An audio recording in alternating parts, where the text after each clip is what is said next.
Hey everybody, I'm Timothy Copeland and you are watching Story Time with Tim, and I have a very special treat for you tonight. But before we get to that, I'd like to just mention that I am the author of A Picture of the Heart, The White Oak. You can get a copy for paperback or Kindle on Amazon, or you can go to my website and you can go to timantoncopeland.com under my bookstore, and there's links for all kinds of other digital media. But tonight, what I want to do is I want to read a story, and it's titled Fair Game. Some of you may have already read it. I released it a while ago now on social media. But what we're going to do is we're going to take a little time, and I'm going to read it, and maybe you can hear the pacing and the way that I might interpret some of the voices and things like that. So let me know in the comments how you like this, if you want to see more of these. I've got about 5 or 6 different short stories and one in the works right now, and they vary from suspense like Fair Game here all the way to fantasy, and then some coming of age type tales and various other things. So let me know what you think. But anyway, let's get started, shall we? Chapter 1, we begin our story in a little town called Ferndale, Washington. The front door slammed and things were crashing outside of my room. Mom screamed. "How did that make you feel?" she asked the man for the 100th time. "I loved stories about wolves when I was growing up." She said, scribbling the words. Teddy continues to ignore questions about feelings, reverts to talking about wolves on her notepad. "They protect each other," Teddy continued. Like every other session, his voice deepened and he snarled and growled after each sentence. Then, sliding off the couch, he assumed the familiar wolf-like stance on his hands and knees. "I wish I were a wolf." Not this again. If he lifts his leg, I'm calling the session off. It was bad enough to have a grown man revert to childlike behavior, but the wolf thing was really next level. Continuing the act, Teddy moved around her chair, sniffing the air and rubbing his head against the leather. She kept an uneasy eye on him. She wasn't comfortable with him being behind her, especially not behind her desk, but she'd learned enough about his triggers to tread lightly. "Teddy, please put my picture back on the desk." "I like blue cars," he said, staring at the picture. "Thank you. How about you come back over here?" "Fine, but I don't want to lay down anymore," he said, visibly agitated as he slammed the picture on the desk. "The guards are just outside the door," she reminded herself. Still, calling them would likely set back what little progress they'd made over the last 10 sessions. And with only 2 weeks left before her report was due, they couldn't afford even a minor setback. "Teddy, how did you feel when your dad hit your mom?" "Wolves again," she messily scribbled. The last 15 minutes of the session drudged along.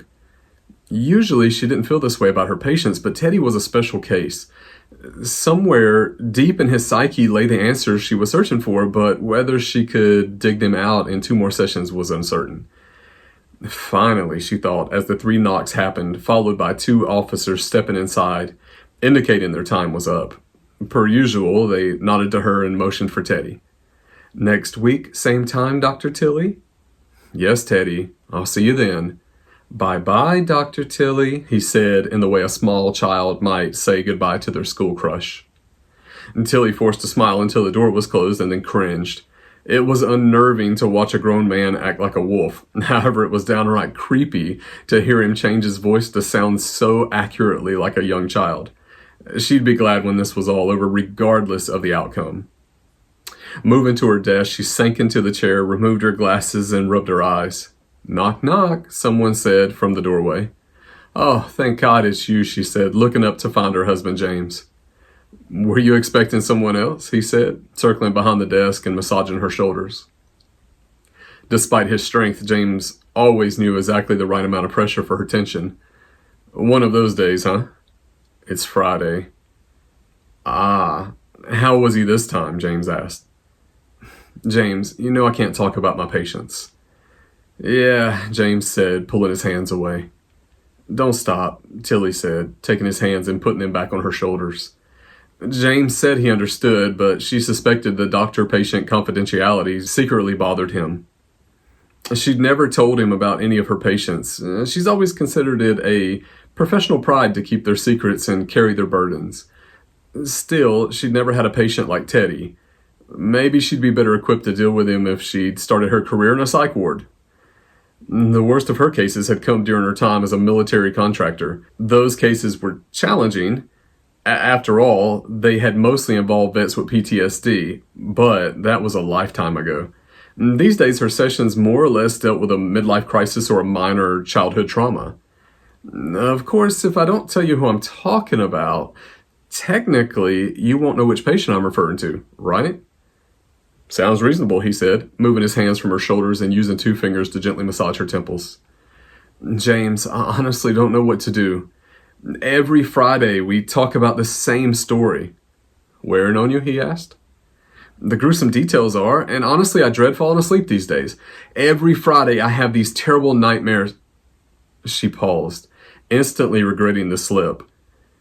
I thought we agreed you'd tell me if you had any more of those nightmares, he said. Not now, please, she said, gently touching his hands. James reluctantly conceded. I'm always the mother in his story, she continued. There's only so many times you can hear that a 7-year-old plunged a knife into his stepfather's back. Self-defense? What would you do if an alcoholic man came home every Friday and beat your mother in front of you before turning his attention to you? She said gruffly. Clearly, this case was causing her patience to wear thin. James would not take it personally. Still, there was no reason to treat him like the villain for asking a simple question. Instead of responding, he moved to her side and picked up the picture frame from her desk. He never misses a detail, she thought. When did you put this here? Last week, after you surprised me with the new car, she said, caught off guard by the concern in his voice. Why? I'm not sure how comfortable I am with your clientele knowing what kind of car you drive, that's all. She studied his face. James was not the paranoid type. Maybe this whole thing with Teddy was wearing on him as well. Okay, she conceded, putting the picture in her desk drawer. And then, leaning forward, placing her face in her hands, she sighed. I've never seen you like this, James said, kneeling beside her. I have 2 weeks to determine if a 30-year-old is mentally competent to stand trial. If I say he is, he'll almost certainly end up in some prison for life. On the other hand, if I say he's not, and he is, he might take another life. I can't have that on my conscience. Jackie, you're the best therapist I know, James said. I'm the only therapist you know. Beside the point, you're a therapist with a conscience, and you're a terrific judge of character. A lot of good that's doing me. Whenever I ask him how he felt when his stepfather hit his mother, he talks about wolves. It's the same thing every time. Wolves protect each other. Maybe hold your next session at the zoo, James said. Very funny.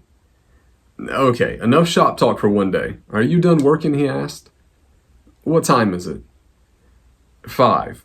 Now, how about some Chinese takeout and a movie in bed? Deal. I'll lock up and meet you at home. He really does understand how terrible my day was. Takeout was great, and James was patient as he pulled her wandering mind back to the present time and time again. After dinner, they retired to the bedroom, and he put on the movie, climbed into bed, and scooted close. I had planned to save this until after your sessions with you-know-who, but maybe this is a better time, he said, handing her a tri-folded paper. Is this a joke, she asked, cautiously optimistic as she looked at the travel brochure. Not at all. You deserve a vacation. Fairbanks, Alaska probably wouldn't be your first choice, but I think you'll enjoy it. I've taken clients to similar locations, but not Fairbanks. In a way, it'll be our place. Laying the brochure on the nightstand, she squeezed his hand and smiled. She could hardly believe he was talking about an actual vacation. James was probably the most anti-vacation person on the planet. After all, his job was to take people on exotic camping trips. To him, a vacation was a staycation. Don't forget, I have to go out of town early tomorrow morning and scout a new location for our team's upcoming trip, he said. I had forgotten, she said. Yawning. She wanted to ask if he had to go, but the reassurance of his body against hers felt so good, and the question would probably come off wrong in her state of mental exhaustion. So moments later, she drifted off. Jackie awoke with her heart racing at the conclusion of yet another gruesome nightmare, courtesy of Teddy Hardin's weekly stories. She reached for James, but he wasn't there. Oh yeah, business trip. Usually she'd enjoy the peace and quiet, but this ordeal had her out of sorts lately. The weekend passed too quickly, and unfortunately, so did the week. She desperately wanted to take Friday off instead of facing Teddy again. Instead, she went to work just like every other day.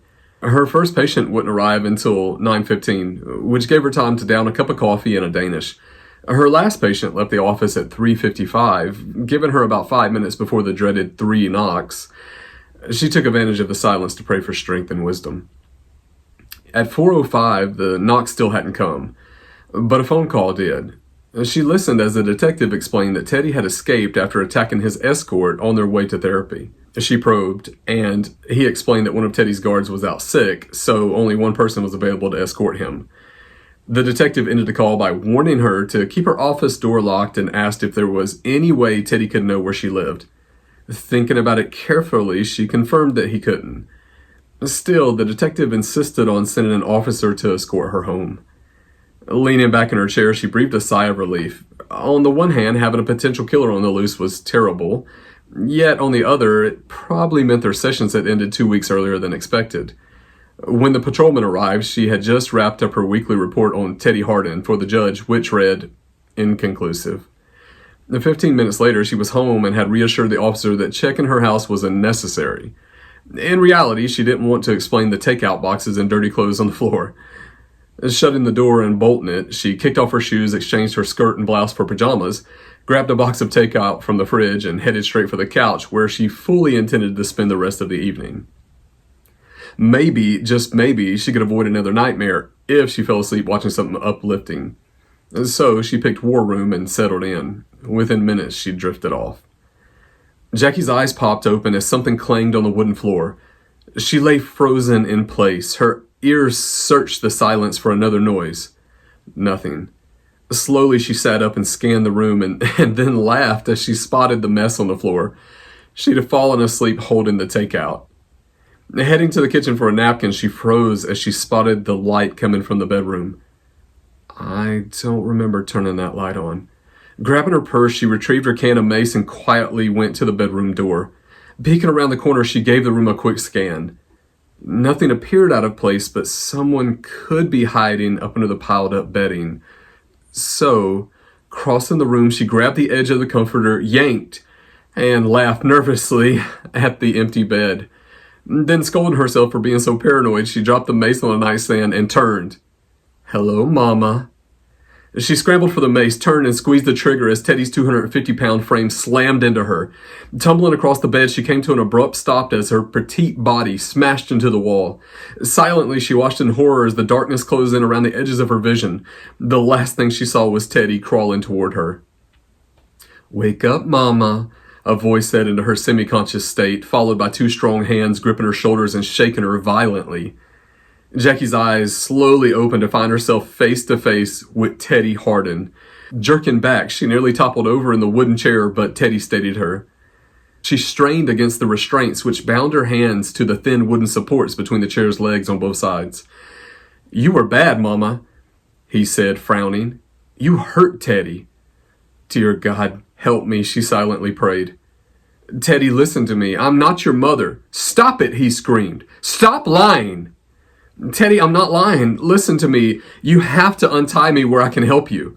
You don't want to help me, Mama, he said, acting like a small child who had had their feelings hurt. You want to send me away.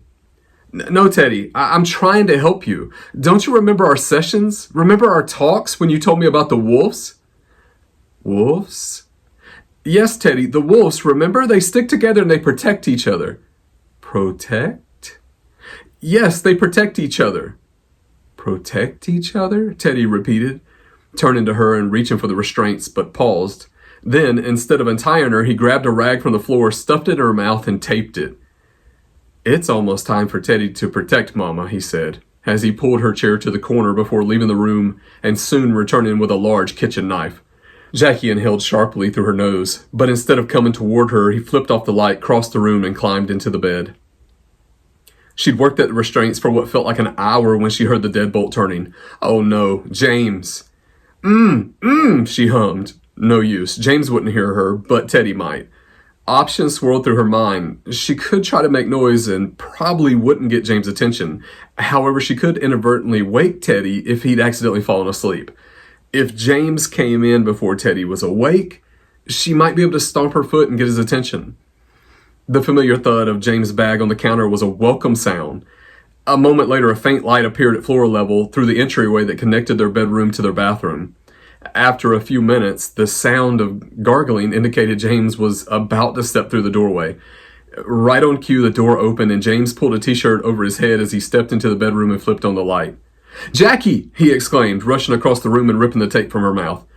Catching the glint from the corner of her eye, she kicked James in the chest with both feet, sending him one way and her the other. Violently, she smashed him to the wall and thudded to the floor.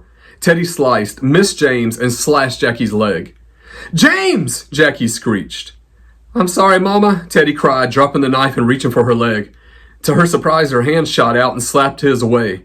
The chair was broken and one hand was free. She clawed at Teddy's face, which caused him to jerk back. James seized the opportunity and tackled Teddy. Although James had wrestled in college, Teddy showed tremendous strength, effortlessly flipping James over and mounting him. Teddy screamed, "Bad Daddy!" and smashed his fist into James' chest. Again, he raised his fist overhead, ready to smash James, but never got the chance. Instead, he released a blood-curdling scream as Jackie plunged the knife into his shoulder. Thrashing about wildly, he caught Jackie in the face with a backhand that knocked her down. Teddy scrambled on his hands and knees toward the door. James lunged for him and grabbed one leg. For his efforts, he caught a size 13 shoe in the face. Scrambling over James, Jackie made it to the bedroom door in time to see Teddy dive through the living room window. "Hold still," James said as he tied his torn shirt around the gash in her leg. Suddenly, the weakness hit her hard. Her arms gave way and she fell onto the cold tile floor. James repositioned her onto her back and elevated her legs. After an uncomfortable ambulance ride and hours worth of police reports and more Chinese takeout, they were finally home again. This time, she didn't turn down the offer for a patrol to watch their home. Jackie stood in the bedroom doorway and looked at the chaos. It was hard to imagine that only a few hours earlier, her and James had nearly met their demise at the demented hands of Teddy Hardin. And if her gut instinct was right, she would have her very own personal nightmares to contend with for a while. Something deep inside prompted her to clean up the blood and straighten the room, but James protested and proposed they sleep in the guest room. Jackie was too tired to argue, and soon they were settled in. "What are you thinking about?" James asked, rolling over to face Jackie. "That I might be the one who needs therapy after this." "The physical kind?" he asked. "Not exactly," Jackie said, rolling over and snuggling close to James, who responded by putting his arm around her. "Please tell me you're serious about the vacation," she asked. "As soon as your leg heals," he said, giving her a gentle squeeze. "I promise." As it turned out, sleep wasn't as evasive as she'd feared, and after dozing off several times, she finally surrendered to the exhaustion.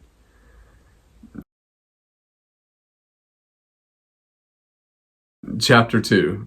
The Alaskan Wilderness Outside of Fairbanks. 6 months and no small amount of therapy later. Jackie sat in the cab with the heater blasting while James retrieved a few essentials from the back of the truck. Was this a blizzard, she wondered? She had, of course, seen snow, but this was different. This was like build an igloo or snow cave type snow. Her idea of a vacation was somewhere with sandy beaches. Still, her and James were together, away from the hustle and bustle of everyday life, which was worth wearing a parka and strapping on snowshoes. 3 taps on the driver's side of the truck drew Jackie's attention from the winter wonderland. James, with a smile beneath his bushy beard, was motioning for Jackie to zip her parka and put on her gloves. He waited until she finished before opening the door, which allowed a blast of frigid Arctic-like air to flood into the truck. "I don't suppose we have time for a hot chocolate?" she asked. Sorry, but we don't have much daylight left and I don't want to set up camp in the dark," he said. "Oh, okay, but after we've made camp," she asked, and scooted across the bench seat to the driver's side. "Then," he said, pulling her to the edge of the seat and hugging her tightly, hot chocolate. Deal, she said. The sweet moment was suddenly broken by a howl.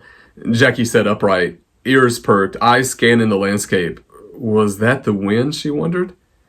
Wolves, James said. Wolves, she echoed. Nothing to worry about, he soothed. Wolf attacks are rare. Besides, we'll keep a fire burning outside to keep away any potential predators. Reluctantly, Jackie stepped outside the truck onto the snowshoes James had prepositioned. He hadn't mentioned wolves, probably intentionally and probably for the best. Still, she would have liked to have known. James tightened the straps on her snowshoes and trudged ahead along what she presumed had at one time been a path. It didn't take long to realize just how difficult this little nature walk was going to be. James had said the snowshoes would help, and they did. Still, her calf burned. She'd laughed when the physical therapist said it could take a year or more for her tendons to fully heal. Now, 6 months later, and she wasn't laughing any longer. As they marched along, Jackie found herself in a battle against intrusive thoughts which were nearly as difficult to navigate as the piles of snow. On the one hand, she loved spending time with James. They hadn't had a vacation together in years. On the other hand, battling knee-high snow was not her idea of quality time. She needed sunshine, beaches, sand, not snow. When James had shown her the brochure of Fairbanks, this was not what she had in mind. A sightseeing tour in a heated bus to see the northern lights? Sure. Maybe even see an elk or two. But never had it crossed her mind that he would drag her on one of his crazy adventures. James, she called, in a tone she suspected he'd immediately pick up on. Just a little farther, I promise. As far as promises went, he meant well, but the man had trouble toning it down as she'd found out firsthand in Afghanistan. At the time, he was a gung-ho soldier who viewed danger differently than others. She was a contractor, attached to his team as an experiment to see if she could provide therapy in real time. Sadly, the government didn't renew the contract after her second tour, but thankfully she ended up with something much better when James decided to separate from service and pursue his dream of providing guided camping tours to exotic locations. If his success was any indication, plenty of others took the same view of danger he did. There's clearing ahead. Make camp, James yelled over his shoulder, his words broken and barely audible over the howling wind. At least she hoped it was only that wind howling. Even in the parka and extra layers, she was cold. Thankfully, the hike was nowhere near as far as she'd feared, and soon the narrow path opened into a little clearing. Wait here, James yelled over the wind, dropped his bag, and headed into the woods. He returned less than a minute later with a 4-foot log. Working together, one on each end of the log, they used it to drag the snow away and create a place for the fire and tents. And soon they had the snow piled high on one side of the camp, which created a surprisingly effective windbreak. Had James planned that? Who was she kidding? Of course he'd planned that. This was his thing, and he was good at it, which was why there was a wait list for his exotic vacations. Jackie, if you don't mind, please start working on the tent, James said, and headed off into the woods again without waiting for her response. Now, as far as tents went, they weren't exactly her specialty, but James had assured her on the drive that it wasn't overly difficult, and so far, he was right. As the minutes passed, she became suddenly aware of her nagging feeling at the edge of her mind. She'd had too many of these types of feelings during her military convoys to ignore them now. As she staked the tent corners, she ran through a list of reasons she might be feeling anxious. The cold? No. Despite the frigid temperatures, James had assured her the gear would protect her, and really, she'd warmed up considerably after they've constructed the windbreak. She had just mentally checked off the idea of being mistaken for an elk by a hunter when James returned carrying a large stack of firewood. He dropped it in the center of the camp and then disappeared again. Experimentally, she reached for her pistol. Surprisingly, she was able to unholster it with relative ease, even with thick gloves. Then she checked the clip, the safety, and returned it to the holster. James had insisted she carry a pistol and take lessons after the Teddy incident. She'd agreed, reluctantly, and had to admit it did make her feel marginally safer.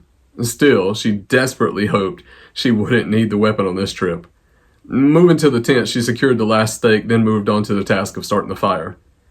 The tinder bundle James had shown her how to make at home caught fire with one spark from her flint, and in a few minutes she had a decent-sized fire. She wasn't sure how long James had been gone, but he'd better hurry. Her stomach was growling, and best she could tell there was no way to order takeout. She'd just finished laying out her sleeping pad and bag when James returned with another bundle of wood stacked from waist to head, which he dropped in the middle of the campsite.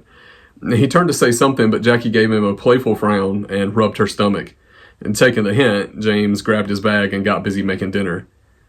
"Won't the smell attract predators?" Jackie asked, as the sound and smell of sizzling bacon made her stomach growl. "It could, but we won't have leftovers, and the fire will keep them away," he said, sliding her bacon cheddar slider onto a bun and passing it over. "Compliments to the chef," she said, through a mouthful of burger. James smiled and toasted her with his slider. "It took a while to gather the wood," she said between bites. "I wanted to find the lake the map showed was nearby. I hoped we could cut a couple of holes and go fishing tomorrow before we hike out. What do you think?" She smiled.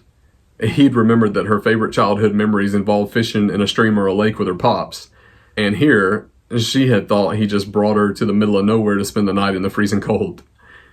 "So," James said, stretching his arms outwards and gesturing to the landscape. "Sometimes it's hard to see the forest for the trees," she said, peering through the woods where the last rays of sunlight bathed the snow-covered land in orange. "What did you mean by them?" "What?" he said, looking confused. "You said the fire would keep them at bay. Were you talking about something specific, like those wolves we heard, or something else?" "I spotted some tracks," he said. "What kind of tracks?" "Human." "And?" she asked. "Wolves." "Wolves?" "It's okay. I'll stoke the fire every couple of hours," he said. And Jackie took a few breaths and reminded herself that short of walking to the truck in the dark, she was in it till daybreak.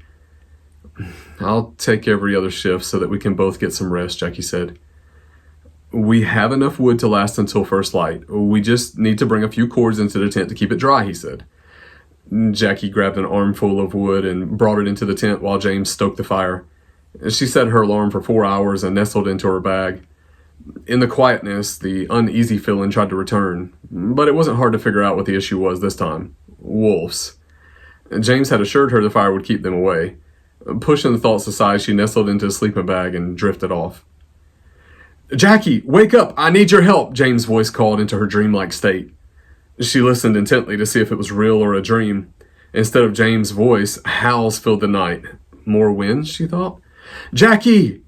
And grabbing her parka, boots, and gloves, Jackie scrambled to the edge of the tent and groped about in the dark for the zipper. A flood of cold air and snow hit her in the face the moment the flap was opened. "James!" "Over here," he called. "That fire's not looking so good. What happened?" she asked. "I overslept." "That's why you startled me awake?" she asked. The howls erupted again, much closer than before. "No, that's why," he said. "Please tell me those aren't..." "Wolves," he interrupted, "and if we don't..." His words cut short by a shadowy figure leaping from the woodline, smashing into his back and sending him headfirst into the woodpile.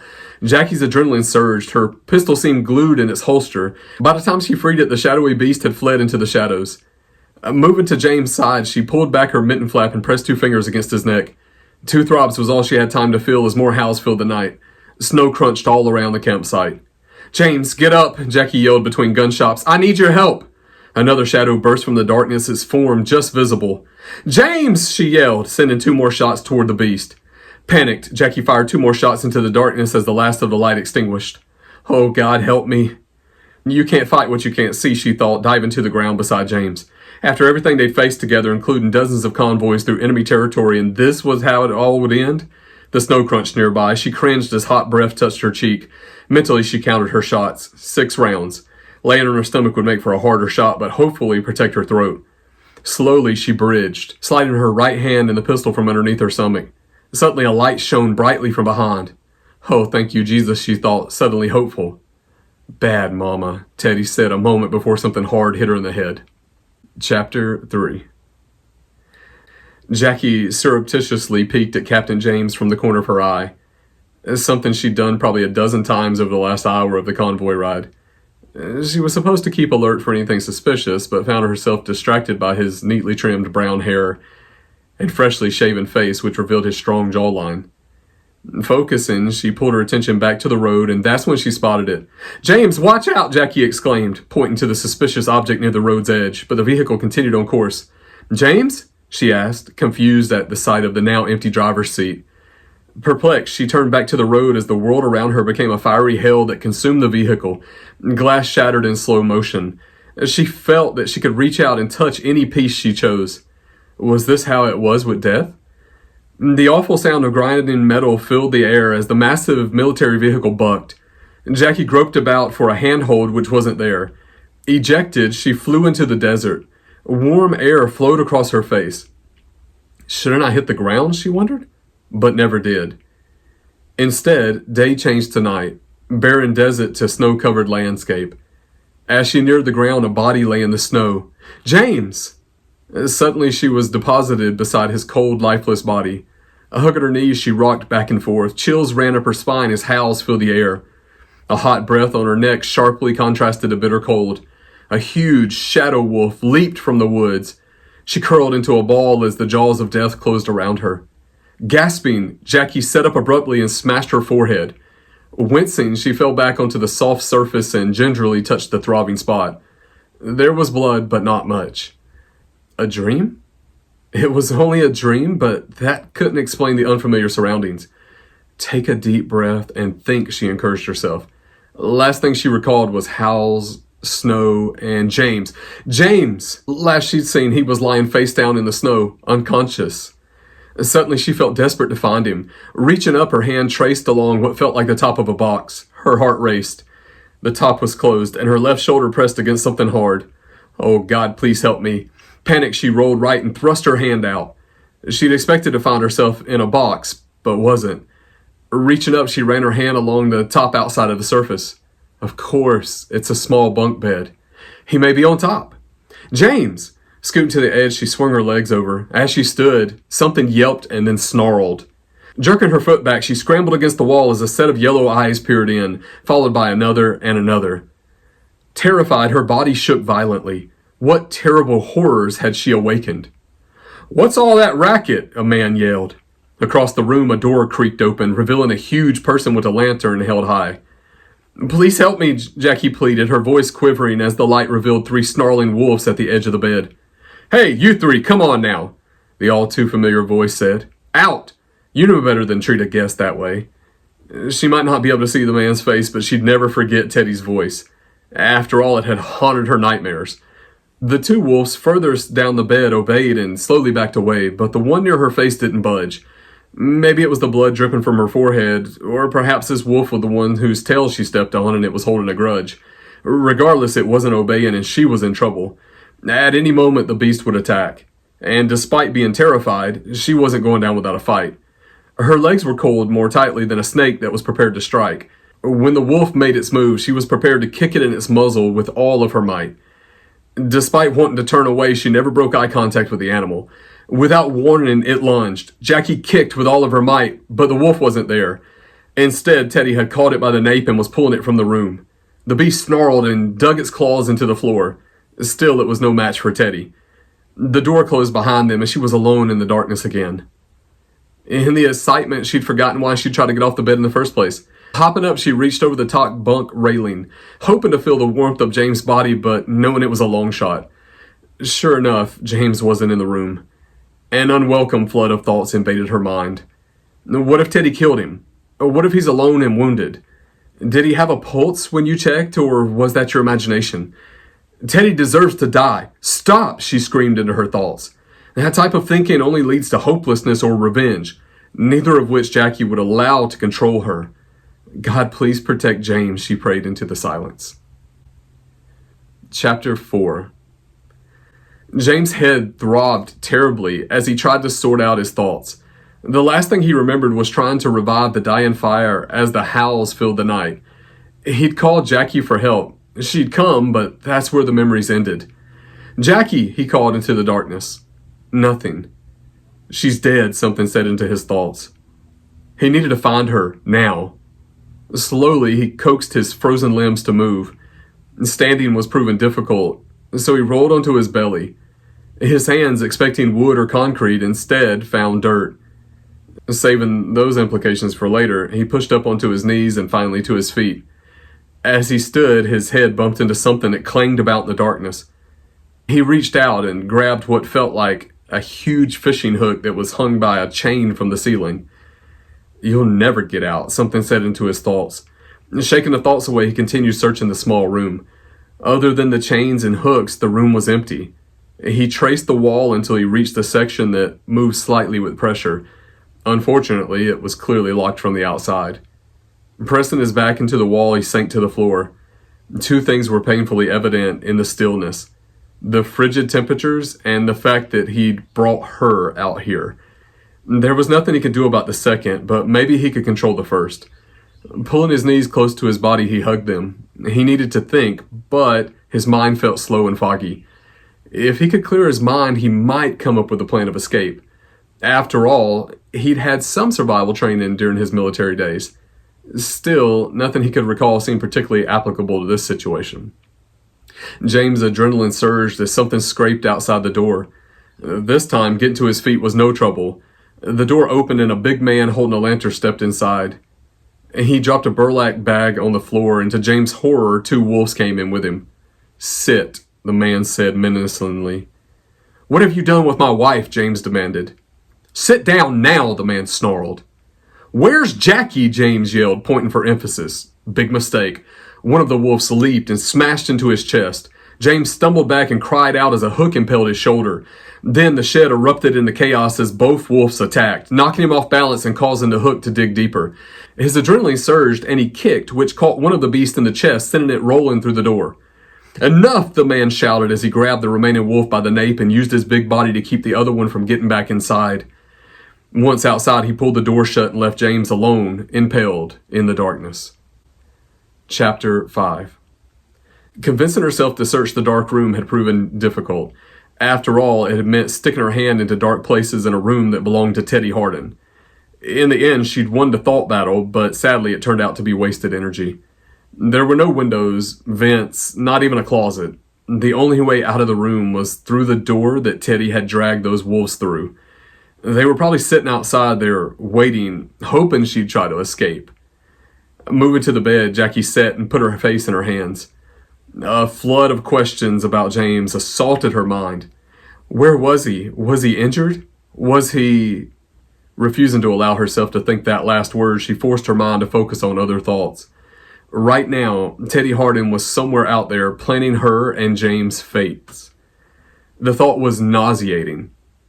In Teddy's deranged mind, Jackie was Mama. She'd likely survive, but James, as the male figure, might remind Teddy of his stepdad, in which case James didn't stand a chance. She had to talk to Teddy and find out what happened to James and hopefully convince Teddy not to hurt him. The thudding outside the room pulled her thoughts back to the present. Lying on the floor, she peeked under the door. Teddy knelt, and the darker of the three wolves licked his face and lips. Another tried to approach, but the darker wolf snarled at it. After a few minutes, the other two were allowed to show affection. She didn't know much about wolves, but there seemed to be some sort of pack order going on here. After each had a turn to show affection, Teddy left the room, returning a few moments later with a burlap sack. Jackie jerked away from the scene as three animal carcasses thudded on the floor. She cupped her hands over the ears to drown out the sounds of the wolves eating. She lay still, humming to herself for a long time. Eventually, she got the nerve to remove her hands. Silence. Then, turning back, she peered under the door. She tore her eyes from the bloody mess on the floor to where Teddy and the alpha wolf lay a few feet away, Teddy's head resting on the beast's side. She watched the rise and fall of his head as the wolf breathed. For some reason, at that moment, tears welled up in her eyes as she watched this scene. An unexpected feeling of compassion overwhelmed her. The person on the floor looked like a man physically, but was far from it mentally. He was still the terrified little boy, alone in the bed, desperately hoping today would be the day his stepfather came home and loved him instead of taking out his drunken aggression on him. The emotions felt conflicting. On the one hand, as a professional, Teddy was still a little boy hiding from his father and therefore needed her help. On the other, he'd just attacked her and James and kidnapped her. He was dangerous. Call out to him. A thought suddenly occurred to her. I can't, she replied audibly. Call him. The impression burned in her spirit, followed by peace instead of the fear she probably should feel. Teddy, she whispered. Nothing. Teddy, she said again, louder. Persist, the voice said again. Teddy, she called. His eyes opened. Scooting across the room, she leaned against the bed and waited. Moments later, boots scraped on the floor, followed by the click of the lock. "Hey, Teddy." He didn't respond. Instead, he looked at the floor like a child caught in the act of something they knew was wrong. "Teddy, it's okay. Please come over here and sit down." "No, you hurt Teddy." I know, I'm sorry, but you left me no choice. Just like you protected your mama, I had to protect my husband. Teddy, James is not your daddy. He's a good man." "The wolves," Teddy tried to say. "No, Teddy," Jackie says sternly. "We're not talking about the wolves. This isn't about them. It's about you. What happened to you was wrong, and no little boy should ever have to go through what you did." Teddy got down on all fours and crawled to Jackie. Getting uncomfortably close to her face, he stared into her eyes. The smell of blood in his beard was nauseating. She desperately wanted to flinch, to turn away, but she willed herself to maintain eye contact. There was something animalistic about Teddy. His connection to the wolves was more than childhood fascination she'd previously assumed. After several tense moments, he lay on the floor and put his head on her lap. Reaching up, he took her hand and placed it on his head.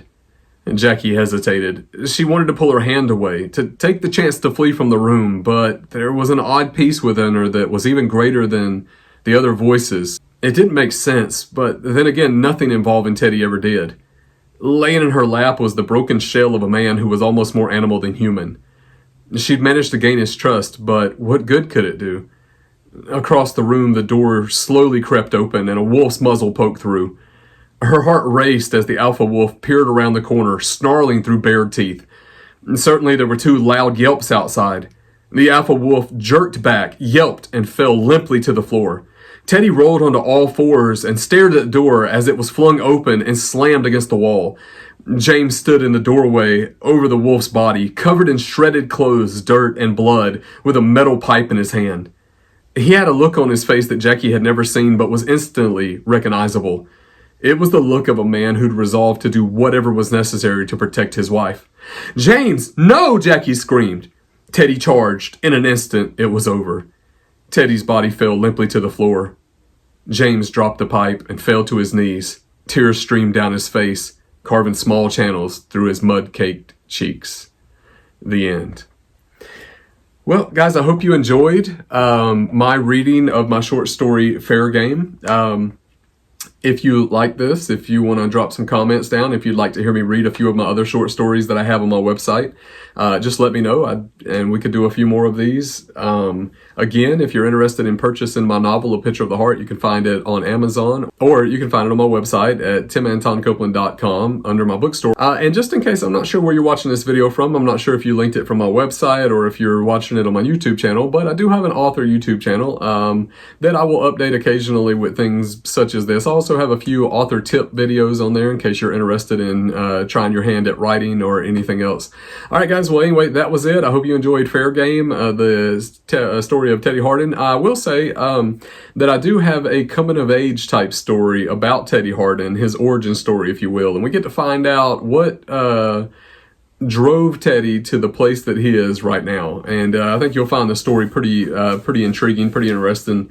And yeah, I've always kind of wanted to write a kid's tale, like kind of a Goonies-esque type thing.